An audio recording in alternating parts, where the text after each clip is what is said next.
everyone, how are you? Welcome back to Ananta Studies. Today I am going to teach you Hindi class 9 chapter number 1 दो बैलों की कथा part 2। बच्चों part 1 मैंने पढ़ा था। यदि आप लोगों ने उस वीडियो को नहीं देखा है तो मेरे चैनल पर जाकर देख सकते हैं। आज मैं पार्ट 2 लेके उपस्थित हूँ, तो वीडियो पसंद आए तो लाइक कीजिए, शेयर कीजिए और मेरे चैनल को सब्सक्राइब कीजिए। पार्ट 1 में हम लोगों ने पढ़ा कि झूरी नामक व्यक्ति के पास दो बैल थे, हीरा और मोती। बैल और मालिक दोनों में बहुत लगाव था, प्रेम था। एक दिन झूरी ने अपने बैलों को अपने ससुराल भेज दिया। बैलों को ये पसंद नहीं आया और वे वहाँ नहीं रुके, बगैर उड़ा के वापस अपने मालिक के यहाँ आ गए। चलिए आगे देखते हैं। दूसरे दिन झूरी का साला फिर आया और बैलों को ले चला। अब की उसने दोनों को गाड़ी में जोता। अब गाड़ी में लेके जा रहा है इस बार उसका साला। 2-4 बार मोती ने गाड़ी को सड़क की खाई में गिराना चाहा, पर हीरा ने संभाल लिया। वो ज़्यादा सहनशील था। अब देखिए, मोती तो गुस्से वाला था, लेकिन हीरा सहनशील था, उसमें सहन शक्ति ज़्यादा थी। मोती सड़क की खाई में गाड़ी को गिराना चाहा, लेकिन हीरा ने संभाल लिया। संध्या समय घर पहुंचकर उसने दोनों को मोटी रस्सियों से बांधा और कल की शरारत का मज़ा चखाया। फिर वहीं सूखा भूसा डाल दिया। अपने दोनों बैलों को खली चुनी, सब कुछ दी। दोनों बैल को उनका ऐसा अपमान कभी न हुआ था। झूरी उन्हें फूल की छड़ी से भी न छूता। उसकी टिटकार पर दोनों उड़ने लगते थे, मीन्स खुश हो जाते थे। यहाँ मार पड़ी, आहत सम्मान की व्यथा तो थी ही, उस पर मिला सूखा भूसा। देखिए, अब ऐसा अपमान कभी नहीं हुआ था दोनों बैलों को। एक तो उन लोगों को मोटी रस्सी में बांध दिया गया। गया ने अपने बैलों को भूसा, खली, चुनी सब कुछ दिया, लेकिन इन दोनों बैलों को सूखा भूसा डाल दिया और उनके लिए खली चुनी नहीं दिया, और ऊपर से उनको मार भी पड़ी। ठीक है, नाद की तरफ आंखें तक न उठाई। दूसरे दिन गया ने बैलों को हल में जोता, पर इन दोनों ने जैसे पाँव न उठाने की कसम खा ली थी। वो मारते मारते थक गया, पर दोनों ने पाँव न उठाया। एक बार जब उस निर्दयी ने हीरा की नाक पर खूब डंडे जमाए, तो मोती का गुस्सा काबू से बाहर हो गया। हल लेकर भाग गया। हल, रस्सी, जुआ, जोत सब टूट टाट कर बराबर हो गया। गले में बड़ी बड़ी रस्सियाँ न होती तो दोनों पकड़ाई में भी न आते। ठीक है, अब देखिए, बैलों को जोतने के लिए गया ले गया, लेकिन वे अड़ गए कि आज हम लोग जितना मार लो, हम लोग आज काम करेंगे नहीं। वे अपने पैर ही नहीं बढ़ा रहे थे। जब निर्दयी मीन्स गया ने हीरा को की नाक पर खूब डंडे जड़े, तो मोती को गुस्सा आ गया और उसने भागना शुरू कर दिया, जिससे रस्सी, जुआ, जो जितना सामान था वहाँ टूट टाट गए। हीरा ने मुख भाषा में कहा, भागना व्यर्थ है। हीरा ने अब बोला कि भागना व्यर्थ है, भागो मत, रुक जाओ। मोती ने उत्तर दिया, तुम्हारी तो इसने जान ही ले ली थी आज, अब की बड़ी मार पड़ेगी। अब मोती ने कहा कि इतना जोर से ये मारा था कि तुम्हारी जान ही ले ली थी। पढ़ने दो, बैल का जन्म लिया है तो मार से कहाँ तक बचेंगे। गया 2 आदमियों के साथ दौड़ा आ गया। दोनों के हाथों में लाठियाँ हैं। मोती बोला, कहो तो दिखा दूँ कुछ मज़ा, मैं भी चखा दूँ इन लोगों को। लाठी लेकर आ रहा है। हीरा ने समझाया, नहीं भाई, खड़े हो जाओ, मुझे मारेगा तो मैं 1-2 को गिरा दूंगा। क्योंकि मोती तो गुस्से वाला था, बोल रहा था कि मुझे मारेगा तो मैं तो 1-2 को गिरा दूंगा, छोड़ूंगा नहीं। नहीं, हमारी जाति का यह धर्म नहीं है। अब हीरा बोल रहा है कि हमारी जाति का धर्म नहीं है कि हम किसी के साथ मारपीट करें। ठीक है, मोती दिल में ऐंठ कर रह गया। गया आग पहुंचा और दोनों को पकड़ कर ले चला। कुशल हुई कि उसने इस वक्त मारपीट न की, नहीं तो मोती भी पलट पड़ता। मीन्स मारपीट नहीं की, इस बार उसने नहीं मारा, नहीं तो मोती भी गुस्से में था, मोती भी उन लोगों को मारता। उसके तेवर देख कर गया और उसके सहायक समझ गए थे कि इस वक्त टाल जाना ही मसलत है, मीन्स समझदारी है। इस समय यदि हम लोग मारेंगे तो बैल गुस्से में है, कुछ भी हो सकता है। आज दोनों के सामने फिर वहीं सूखा भूसा लाया गया। दोनों चुपचाप खड़े रहे। घर के लोग भोजन करने लगे। उस वक्त छोटी लड़की 2 रोटियां लिए निकली और दोनों के मुंह में देकर चली गई। उस एक रोटी से इनकी भूख तो क्या शांत होती, पर दोनों के हृदय में मानो भोजन मिल गया। यहाँ भी किसी सज्जन का वास है। लड़की भैरव की थी। उसकी माँ मर चुकी थी, सौतेली माँ उसे मारती रहती थी, इसलिए इन बैलों से उसे एक प्रकार की आत्मीयता हो गई थी। अब देखिए फिर उन लोग बैलों को लाया गया और केवल सूखा भूसा दे दिया गया। अब सूखा भूसा से उन लोगों का क्या होता। उस वक्त छोटी सी लड़की एक घर से निकली और 2 रोटी लाई थी, दोनों को मुंह में दी, लेकिन 2 रोटी से क्या होने वाला है। लेकिन उन लोगों को थोड़ा सा लगा कि पेट में भोजन गया। अब वे लोग सोच रहे हैं कि यहाँ पर भी कोई सज्जन का वास है। लड़की की माँ मर चुकी थी और सौतेली माँ उन लोगों को मारती थी, बैलों को भी मार पड़ती थी, इसलिए दोनों एक दूसरे का दुख समझ रहे थे। ठीक है, दोनों दिन भर जोते जाते, डंडे खाते, अड़ते, शाम को थान पर बांध दिए जाते और रात को वहीं बालिका उन्हें 2 रोटियां खिला जाती थी। देखिए इन लोगों के साथ कितना अत्याचार हो रहा है। दिन भर उनसे काम लिया जाता था, डंडे मारा जाता था और शाम को वहीं सूखा भूसा दे दिया जाता था। लेकिन एक लड़की थी जो उनके दर्द को समझती थी और रोज़ रात को उन लोगों को 2 रोटियां खिला जाती थी। प्रेम के इस प्रसाद की यह बरकत थी कि 2-2 गाल सूखा भूसा खाकर भी दोनों दुर्बल न होते थे, मगर दोनों की आंखों में रोम रोम में विद्रोह भर गया था। अब दोनों एक साथ थे, इसलिए थोड़ा सा उन लोगों में साहस था, लेकिन अब उन लोगों में विद्रोह की भावना जाग गई थी। एक दिन मोती ने मुख भाषा में कहा, अब तो नहीं सहा जाता हीरा, क्या करना चाहते हो?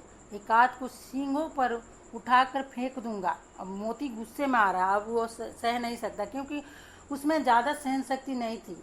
लेकिन जानते हो, प्यारी लड़की जो हमें रोटियां खिलाती है उसी की लड़की है जो इस घर का मालिक है, यह बेचारी अनाथ न हो जाएगी। देखिए अब लड़की जो रोटी खिलाती है वो हीरा सोच रहा है कि अगर हम लोग मार देंगे तो कहीं वो अनाथ ना हो जाए, तो मालकिन को न फेंक दूं, वहीं तो इस लड़की को मारती है। अब मोती बोल रहा है तो मालकिन को ही फेंक देता हूँ, क्योंकि वहीं तो इस लड़की को मारती है।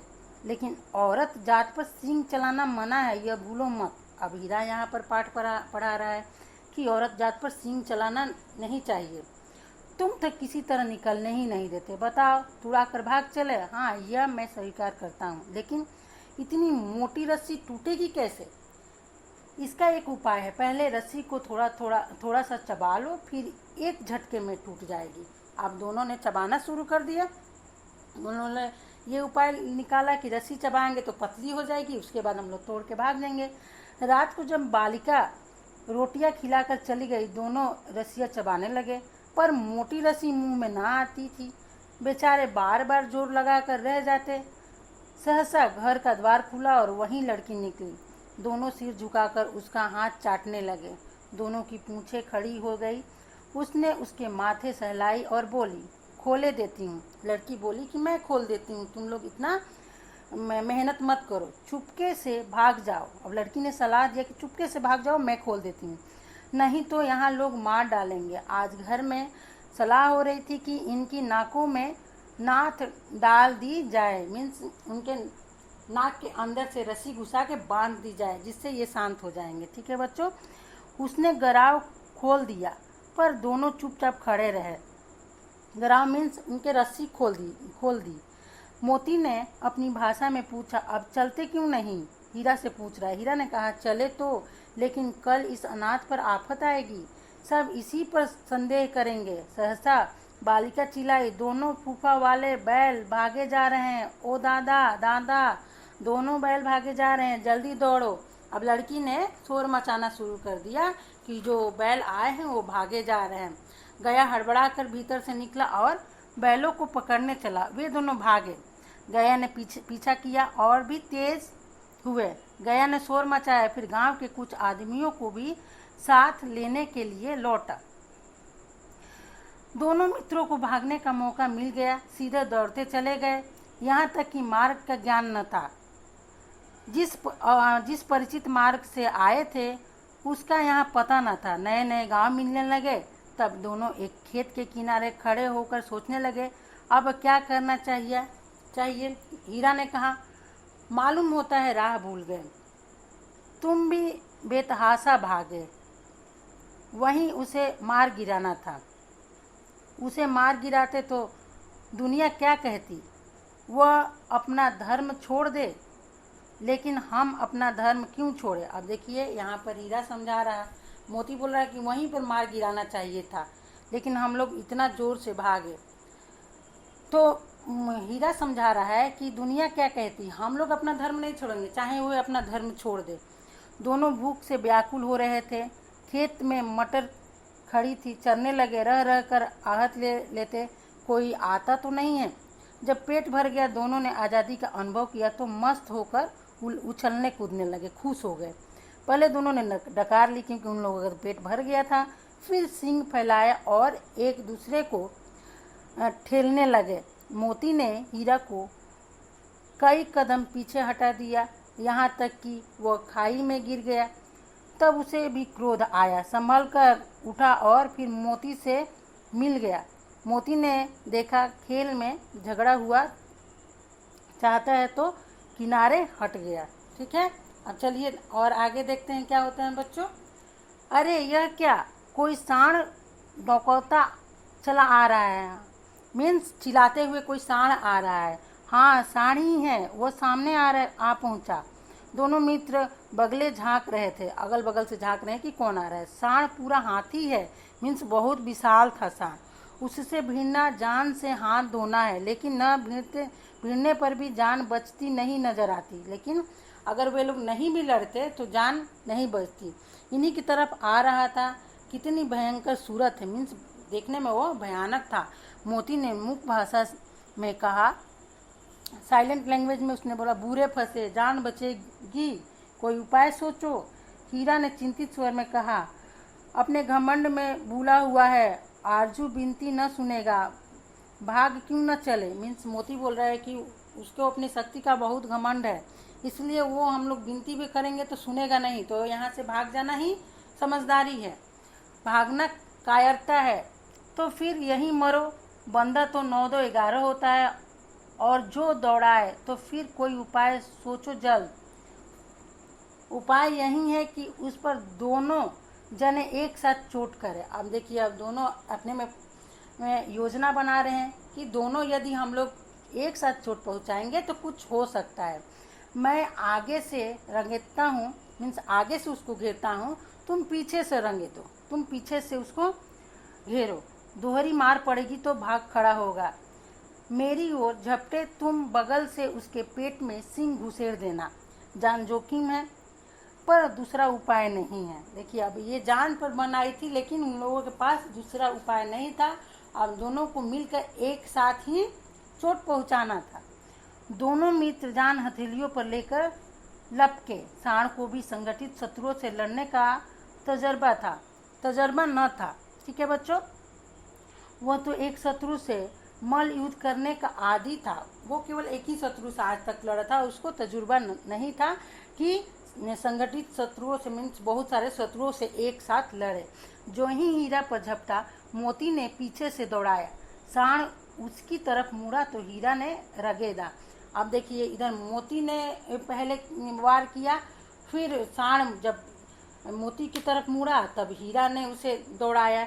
सांड चाहता था कि एक एक करके दोनों को गिरा ले, पर ये दोनों भी उस्ताद थे, उसे अवसर न देते थे। एक बार सांड झल्ला कर हीरा का अंत कर देने के लिए चला कि मोती ने बगल से आकर पेट में सींग भोंक दिया। देखिए, अब सांड ने हीरा पर अटैक किया, मार पहुंचाई, चोट पहुंचाई हीरा को। तो मोती ने किया, मोती तो गुस्से वाला था, उसने अपने सींग ही भोंक डाली, उसके अंदर घुसा दिया। ठीक है, सांड क्रोध में आकर पीछे फिरा तो हीरा ने दूसरे पहलू में सींग चुभा दिया। अब दूसरे पहलू में दूसरी तरफ कौन चुभा दिया, तो हीरा ने। आखिर बेचारे जख्मी होकर भागा और दोनों मित्रों ने दूर तक उसका पीछा किया, यहाँ तक कि सांड बेदम होकर गिर पड़ा। बेदम मीन्स उसका सारा दम, ताकत खत्म हो गया और वह वहीं गिर पड़ा। तब दोनों ने उसे छोड़ दिया। दोनों मित्र विजय के नशे में झूमते चले जाते थे। मोती ने अपनी सांकेतिक भाषा में कहा, मेरा जी तो चाहता है कि बच्चा को मार ही डालूं। हीरा ने तिरस्कार किया, गिरे हुए बैरी पर सींग न चलाना चाहिए। अब मोती चाहता है कि गिरे हुए सांड को भी जान से ही मार दे। लेकिन यहाँ पर हीरा उसको समझा रहा है कि नहीं, गिरे हुए पर सींग नहीं चलाना चाहिए, यह सब ढोंग है, बैरी को ऐसा मारना चाहिए कि फिर ना उठे। अब मोती बोल रहा है कि ये सब ढोंग है, जो बैर करता है उसको मार ही गिराना चाहिए, उसको छोड़ना नहीं चाहिए। अब घर कैसे पहुँचेंगे वह सोचो, पहले कुछ खा ले तो सोचे। सामने मटर का खेत था ही, मोती उसमें घुस गया। हीरा मना करता रहा पर उसने एक ना सुनी।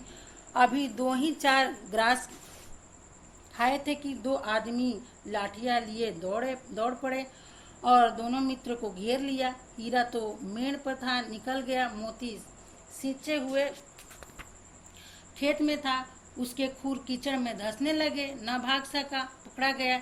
हीरा ने देखा कि संगी संकट में है तो लौट पड़ा, फंसेंगे तो दोनों फंसेंगे।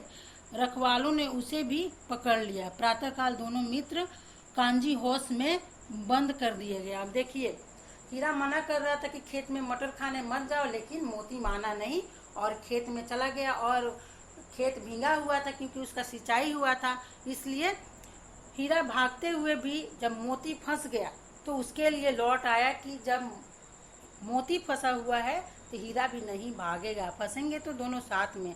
और वो पकड़े गए और कांजी हाउस में बंद कर दिए गए। तो बच्चों, आज का वीडियो यहीं तक, क्योंकि वीडियो बहुत लंबा हो जाएगा। वीडियो पसंद आए तो लाइक कीजिए, शेयर कीजिए और मेरे चैनल को सब्सक्राइब कीजिए। मिलते हैं नेक्स्ट वीडियो में, तब